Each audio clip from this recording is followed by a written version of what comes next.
Bonjour Anissa. Bonjour. Donc merci de nous rejoindre. Vous êtes professeur senior à Cage Business School, qui est également notre partenaire sur cette matinée et que je remercie. Ingénieur, docteur en génie industriel, sciences de gestion de l'école des mines de Saint-Étienne. Et quand on a préparé cette édition, j'ai retenu que vos recherches portent sur le management de la supply chain durable et vous m'avez cité beaucoup d'exemples très inspirants et très pratiques. Je sais que nos TPE-PME parfois voient le monde de la recherche et le monde académique comme parfois éloignés. Et là, vous allez nous démontrer que c'est tout à fait applicable et utilisable directement par nous. Tout à fait, je vous remercie pour m'avoir invité. C'est vrai que je vais pouvoir présenter les exemples dont nous avions parlé qui permettent de voir que le monde académique et l'entreprise sont en fait intimement liés. Je suis en effet chercheuse en supply chain durable. Donc la supply chain, c'est toutes les activités de l'extraction des produits, si on parle de supply chain de produits physiques, jusqu'à la distribution au client final, avec le chapeau durabilité ou soutenabilité selon les termes employés. Mais en effet, ça regroupe énormément de choses possibles et le monde académique, et en tout cas ma façon de mener des recherches, est toujours étroitement liée avec des entreprises, donc qu'elles soient financeurs de ces projets ou simplement partenaires, et ce, quelle que soit la taille de l'entreprise. Donc on a différents moyens de collaborer entre ce monde académique et ce monde entrepreneurial. Tout d'abord, pour rebondir sur l'intervention de Jean Lassalle-Saint-Jean, si on cite le secteur agroalimentaire, l'année dernière, nous avons par exemple cherché avec une équipe d'étudiants du Master ISLIC et le Master Supply Chain de Cage sur les pertes et déchets dans le secteur agroalimentaire. Donc on sait que ces pertes et déchets agroalimentaires sont très différents selon les pays. On a beaucoup voyagé avec l'intervention de Catherine Berthier et on sait que dans les pays en voie de développement, les pertes sont plutôt en début de chaîne, donc dans la production, dans la récolte, et que dans les pays développés, ils sont plutôt en fin de chaîne, et notamment vers le consommateur et la production de transformation de produits. Et donc, on a par exemple travaillé avec Pomona, qui est un fournisseur de restauration collective, et notamment de la restauration collective de Cage. Donc, ça nous a permis d'avoir un bout de chaîne assez important pour analyser ces pertes et déchets agroalimentaires durant toute cette chaîne et pouvoir proposer des solutions aux entreprises. Et l'intérêt, c'est que, en effet, je vais prendre d'autres exemples, mais on s'aperçoit que quelquefois, de bonnes idées peuvent avoir de très mauvais impacts sur d'autres parties de la chaîne. Et il est donc important de voir ces freins et ces leviers pour pouvoir aider l'entreprise à faire les bons choix, ou en tout cas faire les choix en connaissance de cause. Et donc on voit que par exemple ces pertes et ces déchets agroalimentaires sont dans les pays développés, dû à notre surconsommation. On a peut-être tous dans nos frigos des produits dont la date de péremption est dépassée et qu'on doit jeter. Et donc on va mettre possiblement des emballages plastiques pour pouvoir prolonger cette durée de vie du produit. Et là, on tombe dans un effet négatif, puisque l'emballage plastique, c'est tout ce qu'on voudrait éviter. Et on voit qu'avec la Covid-19 et le boom des take-away et des livraisons à domicile, par exemple pour les restaurateurs, on a réaugmenté ces déchets plastiques. Et donc là, on peut avoir plusieurs aides du monde académique. On peut avoir des aides alors, qui concernent moins Cage, mais par exemple sur les matériaux, utiliser un autre matériau que le plastique. Là, ça va peut-être plus être dans le monde académique des écoles d'ingénieurs, par exemple. Mais nous, on va avoir plutôt des recherches au niveau organisationnel, comment on peut améliorer la logistique pour que ces déchets plastiques soient les moindres possibles. Alors, ces innovations académiques, elles peuvent être disruptives. On peut avoir des idées qui sont totalement nouvelles et qui vont révolutionner un pan, mais on peut aussi avoir des évolutions, des améliorations continues. Je pense par exemple à la réutilisation de contenants, à avoir la consigne pour des récipients en verre et non plus en plastique. Et donc, c'est des choses qui ont existé, mais qu'on remet au goût du jour. Et là, bien entendu, il faut réorganiser toute la logistique, puisque si on doit récupérer le contenant en verre, le laver, c'est bien entendu une autre logistique que celle d'aller mettre dans la poubelle notre déchet plastique. Donc ça, nous l'avons effectué avec une équipe d'étudiants. Donc, nous avons des sujets qui sont ouverts et qui sont totalement gratuits, même pour les petites entreprises. Donc, on peut tout à fait aider les petites entreprises sur des petites missions. C'est des missions qui durent 6 mois. On peut aller plus loin avec des stagiaires. On a, par exemple, eu, si je rebondis sur cette boom de de la livraison à domicile, on a donc toute la logistique du dernier kilomètre et la logistique urbaine, puisqu'on sait que souvent ces livraisons sont faites en zone urbaine. Et là, on a cherché en lien avec une université à Bogota en Colombie pour faire la comparaison entre Paris et Bogota. Et donc une entreprise à chaque fois dans chaque ville. Donc toujours en lien avec une entreprise pour avoir des données déjà réelles et ne pas chercher sur des choses qui seraient complètement impossibles à implémenter derrière. Et donc on a pu s'apercevoir de plein de choses différentes selon la géographie des villes. Les villes, dans certains pays, n'ont pas du tout la même structure architecturale que les villes françaises. Et donc pouvoir faire ces comparaisons et s'apercevoir que la mise en place de modes doux, puisque souvent les villes maintenant vont vers des villes bas carbone, là aussi, on réintègre des modes de transport comme le vélo-cargo, qui existent dans d'autres pays depuis fort longtemps, mais avec des contraintes qui sont différentes en termes de poids, en termes de distance à parcourir. Et on s'aperçoit là que les optima locaux sont moins intéressants qu'un optimum global. Donc là, vous parliez de l'humain tout à l'heure, la collaboration entre entreprises pour arriver justement à pouvoir avoir un réseau de livraison et non plus quelques réseaux non connectés entre eux sont très importants pour pouvoir avoir une croissance responsable et durable. Donc ça, c'est des sujets qui peuvent être plus courts, mais on a aussi des sujets qui peuvent prendre plus de temps, où là, on a besoin de connaissances plus importantes et d'un temps plus long, que ce soit, je pense, à un post-doctorant. Donc ça, c'est quelqu'un qui a fait une thèse et puis qui continue avant d'être professeur, par exemple, ou de travailler en entreprise. Beaucoup de nos doctorants travaillent ensuite en entreprise et pas dans le monde académique, sur des temps qui sont de 6 mois à 1 an, et puis après des thèses qui vont jusqu'à 3 ans, avec notamment des thèses CIFRE qui là sont financées par des entreprises, et donc avec un montage financier d'aide possible, ou des thèses qui sont financées par la région, par la France ou par des systèmes européens. Et donc là, on peut aller sur des sujets qui sont un petit peu plus importants et qui demandent plus de temps de réflexion. Aujourd'hui, on a plusieurs sujets sur ces thèmes-là. On a, je parlais de l'emballage plastique, on a aussi l'emballage de transport avec des cartons, et on étudie avec une entreprise de cosmétiques la différence entre 2 écoles qui s'opposent un petit peu. Je ne sais pas si vous avez entendu parler de l'Internet physique, par exemple, qui est le système de poupée russe, où on a un premier petit carton, 3 de ces petits cartons rentrent dans un plus grand carton, disons 4 de ces plus grands cartons rentrent dans un encore plus grand carton et remplissent parfaitement un camion ou un container. Donc à ce moment-là, j'optimise parfaitement mon transport. Par contre, je peux transporter de l'air dans les cartons, puisque quelquefois, c'est pour ça que je reçois un produit petit dans un grand carton. À l'opposé, quelquefois, on reçoit un produit où le carton enveloppe exactement le produit. Dans ces cas-là, je peux avoir des palettes qui sont un petit peu bancales. Je vais avoir beaucoup plus de mal à optimiser mon transport, et je vais transporter de l'air non plus dans le carton, mais à l'extérieur du carton, dans le mode de transport. Et c'est pas si facile de savoir lequel est le plus intéressant pour une croissance durable et responsable. Donc il est vrai que bien souvent on s'aperçoit que il faut qu'on ait des compromis entre des choses, et il faut qu'on puisse analyser finement ces différences pour que l'entreprise puisse faire le bon choix en connaissance de cause.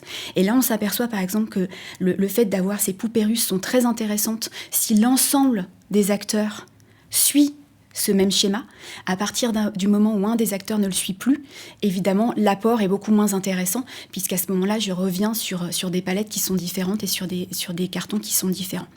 Et puis, un sujet dont on avait parlé ensemble, qui était un des sujets là qu'on travaille, mais qui demande beaucoup de recul, c'est la digitalisation. On a parlé tout à l'heure du numérique et du travail entre l'ordinateur et puis le textile.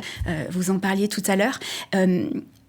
On a beaucoup, à la fin de nos emails, ne m'imprimez pas si vous pensez à la planète. Tout n'est pas si simple. On sait aujourd'hui dans la digitalisation, dans les nouvelles technologies, si on parle des nouvelles technologies d'information comme la blockchain, ce système de traçabilité et d'échange d'informations, mais aussi les nouvelles technologies physiques comme l'imprimante 3D. on sait qu'on a des émissions de carbone, par exemple, qui est un des objectifs de développement durable de l'ONU, qui est l'un des plus importants, enfin, en tout cas dont on parle le plus pour l'environnement aujourd'hui avec le changement climatique. On sait qu'utiliser son ordinateur, avoir des échanges de données numériques, émet des émissions différentes selon les pays, puisqu'on a une source d'électricité qui peut être différente en France. Alors, pour l'électricité, en tout cas pour le bas carbone, le nucléaire est très bon, donc on a un taux qui est moindre, mais on sait que dans certains pays, la source principale d'électricité est le charbon, et là, bien entendu, on est beaucoup moins vert en termes d'émissions de carbone. Et donc, voir comment ces nouvelles technologies impactent l'empreinte carbone des activités. On a beaucoup d'études sur l'impact carbone au niveau des flux physiques, parce que les émissions, notamment les facteurs d'émissions carbone, sont en tout cas plus faciles à calculer pour ces émissions-là et nous ont intéressés beaucoup plus tôt. On a beaucoup moins d'études sur les émissions dues aux nouvelles technologies. Et donc, on est en train de commencer une thèse sur justement cet impact de la digitalisation sur les objectifs de développement en général, mais aussi particulièrement sur les émissions de carbone liées à cette digitalisation pour en comprendre le poids, puisqu'avant de pouvoir prendre des mesures et de faire des actions pour pouvoir diminuer ces émissions, il faut bien entendu comprendre et savoir mesurer ces émissions pour savoir où sont les principales sources et quelles nouvelles pratiques on pourrait mettre en place pour diminuer ces sources d'émissions. Donc un panel possible d'aide aux entreprises qui est très très grand et toujours, comme je vous le disais, un lien très fort avec les entreprises, puisque l'idée c'est vraiment d'avoir des problématiques réelles pour répondre à un besoin réel, même si quelquefois le temps d'entreprise et le temps académique n'est pas le même, ce qui est tout à fait normal, mais on a une palette aussi d'offres possibles pour aider les entreprises qui est très grande et qui peut aller sur un besoin immédiat comme sur un besoin long pour une réflexion beaucoup plus grande. On parlait ce matin des tendances aussi à 10 ans sur l'innovation. Voilà, on peut aussi être sur ces temps un petit peu plus longs pour le monde académique. J'imagine qu'il y aura des beaux sujets sur l'analyse des réunions comme celle qu'on fait ce matin en visio versus le fait d'être présent. Voilà. Alors, on ne va pas opposer le CO2 avec la convivialité.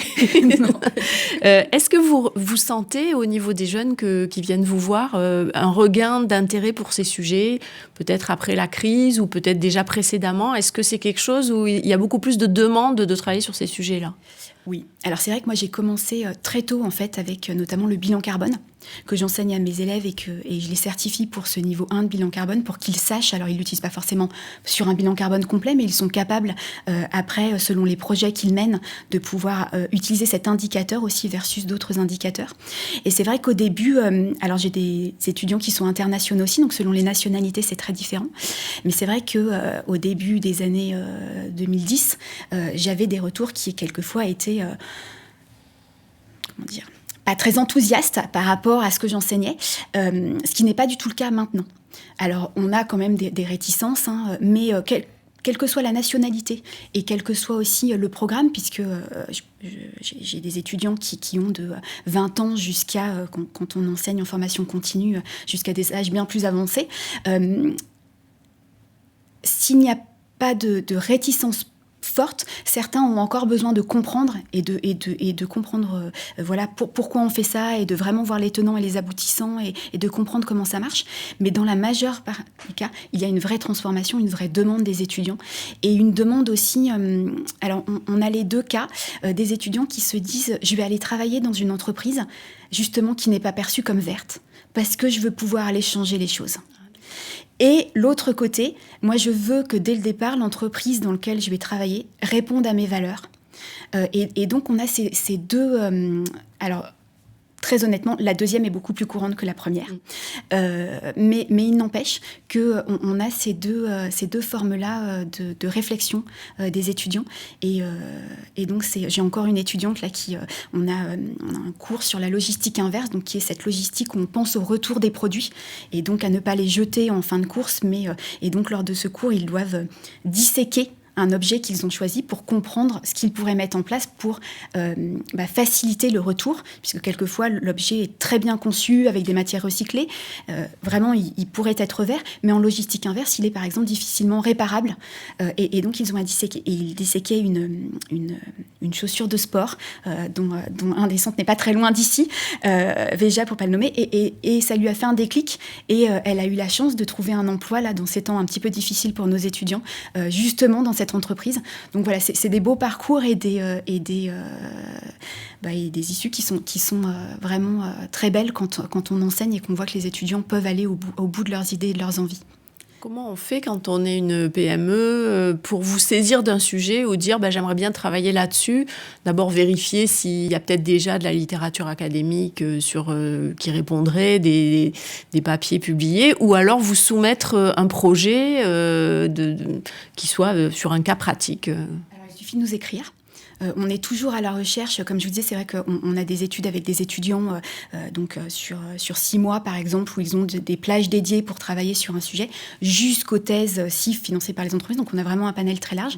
Et il suffit de nous écrire, de nous contacter pour qu'on puisse en discuter et pour qu'on puisse voir sur quel temps nous, on estime que ce soit intéressant, ou même simplement pour en discuter et en effet fournir de la documentation, fournir des résultats d'études qu'on est déjà en train de faire sur le sujet. On est bien sûr très ouvert, au contraire.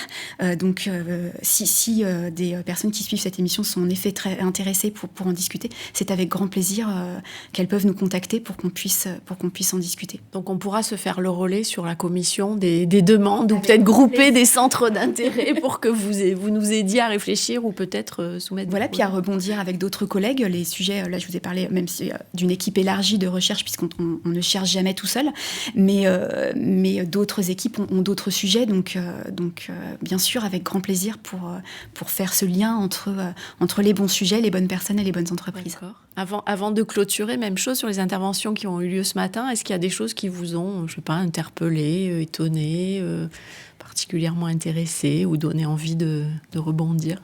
Oui, alors c'est vrai qu'on voit, et on le voit aussi dans l'enseignement.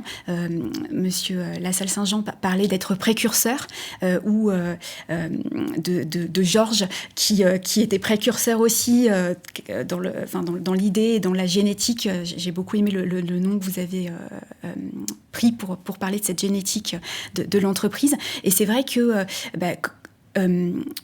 moi, ce qui m'interpelle aussi beaucoup, c'est que quelquefois, certaines entreprises, peut-être parce qu'elles n'ont pas une image verte, communiquent beaucoup sur ce qu'elles font, et d'autres entreprises qui font beaucoup ne communiquent pas. Et ne sont pas forcément identifiées par des étudiants aussi pour aller postuler. Certaines entreprises nous disent quelquefois qu'elles ne veulent pas les étudiants qui veulent postuler chez elles parce que ça fait trop de... Voilà, ils viennent juste pour l'entreprise, entre guillemets. Mais certaines entreprises plairaient autant à ces étudiants et pour autant ne sont pas visibles.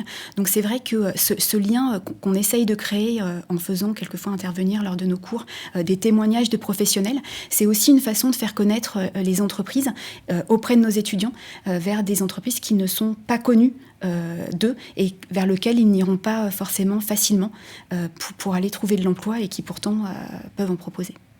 Merci beaucoup. Donc, on essaiera de faire ce relais. Voilà, je crois qu'on est dans les temps.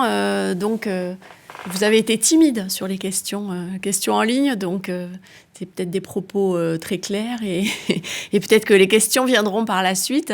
Nous, on a envie de vous dire de nous rejoindre à la fois sur ceux qui souhaitent s'impliquer dans la création d'ateliers pour cette commission qui ne fait que... C'est pas vraiment un démarrage, mais c'est un redémarrage de centralisation de thématiques.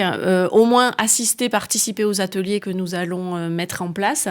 Je voudrais bien entendu remercier tous nos participants, remercier également le MEDEF Gironde de nous avoir permis d'organiser cette matinée. Remercier, elles seront en coulisses, Caroline et Mathilde qui nous ont beaucoup aidés sur la structuration et l'organisation. Notre partenaire Kedge et vous dire donc que pour nous rejoindre, donc vous pouvez vous manifester auprès de vos contacts du MEDEF Gironde qui vont pouvoir vous aiguiller vers cette commission pour nos ateliers.